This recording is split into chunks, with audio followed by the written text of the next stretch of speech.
और अगर भगवान का सुमिरन करना हमारे जीवन का उद्देश्य है, तो फिर ये व्यवसाय, व्यवस्थाएं एवं दुनिया की चकाचौंध क्यों बनाई गई?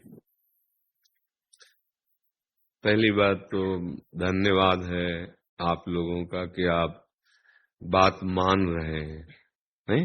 जीवन में सबसे उन्नति का प्रथम लक्षण होता है शास्त्र और संत जनों, गुरुजनों की वाणी को मानना। सबसे बड़ी बात होती है, क्योंकि जीवन का जो परिवर्तन होता है, या तो असत वार्ता से तो कुमार्गगामी और सत वार्ता से तो सन्मार्गगामी। दोनों में वार्ता ही प्रधान होती है। जब हम गंदा संग करते हैं तो दुर्गति हो जाती है, अच्छा संग करते हैं तो सदगति हो जाती है। तो उसमें प्रधानता आपकी हुई, इसलिए सबसे बड़े धन्यवाद के पात्र वो सब हैं जो बात मान रहे हैं।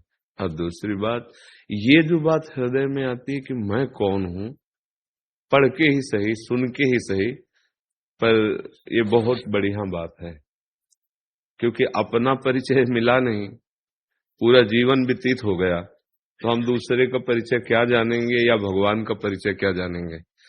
जैसे लोग कहते हैं ना कि भगवान को तो हमने देखा नहीं, तुम कैसे विश्वास करेंगे भगवान है? तो क्या आपने अपने को देखा है क्या? ये शरीर तो आप है नहीं, पक्की बात है। आप चाहे मानिए न मानिए, आप देखते हैं जब अंदर से भगवान अंतर ध्यान हो जाते हैं तो शरीर को आप फूंक देते हैं, गाड़ देते हैं मिट्टी में, समाधि दे देते हैं। इससे कोई प्यार नहीं करता है, वो केवल माया के कारण ऐसा लगता है कि ये प्यारा है, वस्तुतः कोई प्यार नहीं करता। और जब प्यारा अंतर ध्यान हो जाता है तो इसका कोई आदर नहीं होता शरीर का। इसका हम जो भगवान के अंश हैं, परमात्मा के अंश हैं, चिदानंद, जितना कुछ तुम्हें दिखाई दे रहा है, सुनाई दे रहा है, सोच समझ में आ रहा है, ये सब मायाकृत है।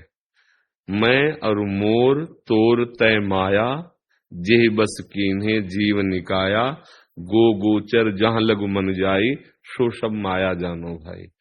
माया का ऐसा कुछ रूप समझो जैसे कई तरह का शीशा का एक महल हो। शीशा कई तरह के होते, एक में बिगड़ा मुंह दिखाई देगा, एक में सुंदर, एक में भयानक, एक बड़ा, एक ऐसा। ऐसे समझ लो एक भवन शीशे का है जिसमें केवल आप ही आप हैं, और उसमें आपके हजारों रूप है। कोई बिगड़ा रूप है, कोई सुंदर रूप है, कोई छोटा रूप है, कोई बड़ा रूप है।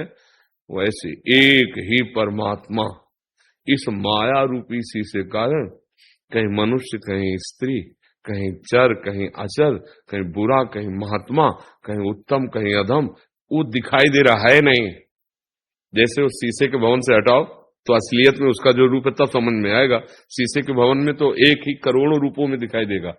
ऐसे ही एकोहम बहुश्यामा वेद कहता है, वही परमात्मा अपने आप को बहुत रूपों में करके खेल रहा है। सब संतों ने ऐसा ही अनुभव किया, घट घट में वही रमा हुआ है। आप जो अपना अस्तित्व मान लिए हैं तो उस शरीर के अंतर्गत माने हुए। आप देखो, जैसे आपसे आपका परिचय पूछा जाए तो वास्तविक बात यह कि आपके दिमाग में आपको इसी का परिचय है नहीं? अभी तक आप अपने को नहीं जान, भगवान को कैसे लोग जान पाएंगे? तुम अपने को मानते हो ना कि तुम हो, लेकिन तुम जानते हो क्या अपने को? देखा है, समझा है? कोई दर्पण ही नहीं पैदा हुआ ऐसा आज तक सृष्टि में जो आपका प्रतिबिंब दिखा सके। वो केवल ज्ञान के द्वारा है, गुरु वाणी के द्वारा, गुरु के वचनों के द्वारा।